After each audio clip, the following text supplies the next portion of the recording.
اچھا سر، اگر آپ کو موقع ملے کہ کسی سرکاری اسکول کو آپ پرائیویٹ بنائیں تو سب سے پہلا آپ کا قدم کیا ہوگا، یا پھر آپ کیا چینج لانا چاہیں گے سب سے پہلے؟ ہاں، بڑا اچھا سوال ہے آپ کا. میں یہ چاہوں گا کہ سب سے پہلے انوائرمنٹ کو بہتر کیا جائے. اچھا. جس ماحول میں بچے وہاں بیٹھتے ہیں پڑھتے ہیں وہاں پہ اس کو بہتر کیا جائے. اس میں جو ان کو بنیادی سہولتیں درکار ہیں وہ سب سے پہلے انہیں وہ مہیا کیے جائیں. ہوں. میں عموماً یہ کہتا ہوں کہ ایک بچہ جب گھر سے باہر اسکول میں آتا ہے تو اس کو اسکول لازمی طور پر گھر سے بہتر جگہ ملنی چاہیے. ہوں. یہ ایک پہلی وجہیں بہت سی ہیں لیکن یہ ایک پہلی وجہ بنے گی کہ وہ گھر سے شوق کے ساتھ اسکول میں آئے. ہوں. اگر گھر کے ماحول سے بہتر ماحول اسے اسکول میں ملے گا، ایون یہ کہ گھر کے ماحول سے یعنی گھر میں جو والدین ہیں اس سے بہتر والدین اسے اسکول میں ملیں گے اچھا. تو وہ اسکول میں آنا پسند کرے گا. صحیح. ہمیں یہ شکایت نہیں رہے گی کہ بچہ اسکول نہیں آتا ہے، ٹھیک ہے. اٹینڈنس شارٹ رہتی ہے. ٹھیک ہے. یا جیسے ہم ادارے جو ہیں وہ کچھ جرمانہ لگاتے ہیں کہ جی آپ جو بچے کم زیادہ چھٹیاں کریں گے تو جرمانہ ہاں ہوگا. جی. جی جی. بچے چھٹیاں نہیں کریں گے.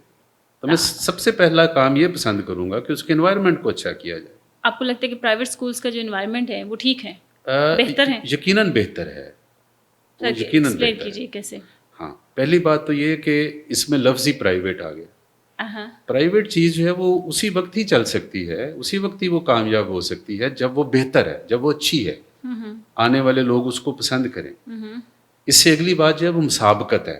اچھا. کوئی بھی پرائیویٹ ادارہ، اگر ایجوکیشن کی بات کر رہے ہیں آپ، تو ہم کوئی بھی پرائیویٹ اسکول چونکہ اس کو بہت سے پرائیویٹ اسکولس کے ساتھ اس نے مقابلہ کرنا ہے تو وہ مقابلہ آلویز ایک صحت مند مقابلہ ہے. ہاں جی. بالکل. تو اسے اپنے آپ کو بہت اچھا رکھنا پڑتا ہے. کس طرح کا انوائرمنٹ آپ کہتے ہیں کہ وہ پرائیویٹ میں ہے اور وہ سرکاری اسکولز میں نہیں ہے جو آپ نے چینج کرنا ہے؟ دیکھیں، بہت بنیادی طور پہ تو ان کے بیٹھنے کی سہولتیں ہیں، ہاں. اور اس کے بعد ان کی ہوا اور پانی کی سہولت ہے. سر وہ تو اب آج کل سرکاری اسکولس میں اویلیبل ہاں، ہیں. میں آپ کو بتاتا ہوں جی جی.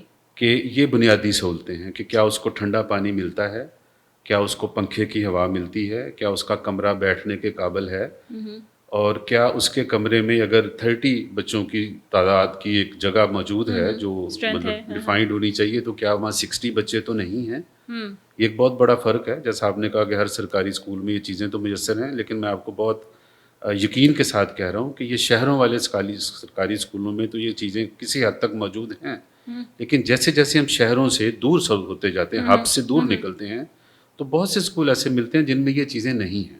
اچھا، اس میں ہم ابھی ایک بات ہم نے نہیں کی ابھی، یعنی اس میں پنکھا ہے، پانی ہے، بیٹھنے کی اچھی جگہ ہے، اور ضرورت کے مطابق سپیس مل رہی ہے بچے کو. یہ ایک اہم بات ہے. ٹھیک ہے. ہمارے سرکاری اسکولوں میں 60 بچے بھی بھرے ہوئے ہوتے ہیں ایک کلاس میں، جو کہ آبویسلی ابھی ہم انوائرمنٹ کی بات کر رہے ہیں تو یہ انوائرمنٹ کے اگینسٹ، ایجوکیشن کی بات علیحدہ ہو جائے گی تو اس کے بھی یہ بہت خلاف ہے، اس کے بھی. اور دوسری جو بڑی اہم بات ہے وہ ہے واش رومز کا اچھا ہونا. پہلی بات ہونا، اور پھر اس کا اچھا ہونا. تو اگین ایسے ہے کہ شہروں میں یہ چیزیں نسبتاً اویلیبل ہیں، قصبوں میں اویلیبل ہیں، لیکن جب ہم دور پھیلتے جاتے ہیں تو وہاں پہ یہ مسائل ہیں. لیکن سر آپ نے کہا کہ واش رومس کا ہونا، پھر اسٹرینتھ آپ نے کہا ہے کہ اتنی کیپیسٹی نہیں ہوتی جتنے اسٹوڈنٹس ایک کلاس روم میں بٹھا دیے جاتے ہیں.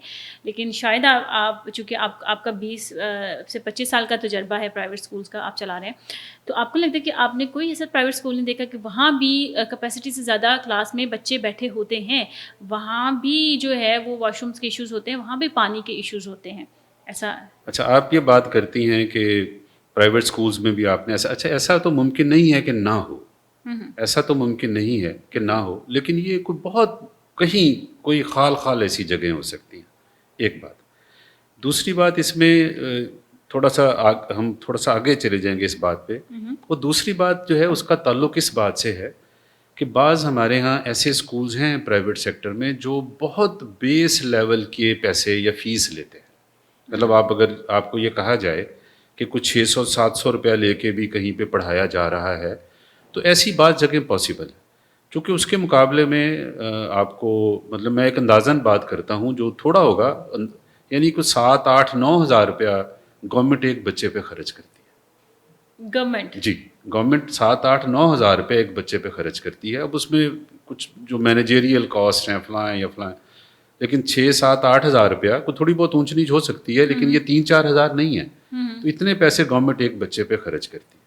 اس کے مقابلے میں اگر ایک پرائیویٹ اسکول 600 روپیہ لے کے بچے کو پڑھا رہا ہے تو وہاں کچھ کمیاں ڈیفینیٹلی رہ سکتی ہیں اس طرح کی، کیونکہ ظاہر ہے وہ کمپرومائز کرے گا، وہ اپنی رینٹڈ بلڈنگ ہے یا اپنی بھی ہو اس کی، تو وہ اس طرح کی چھوٹی ہوگی، اس طرح کی چیزیں، اچھا ایسے مسائل، لیکن یہ بہت کم ہے۔ اچھا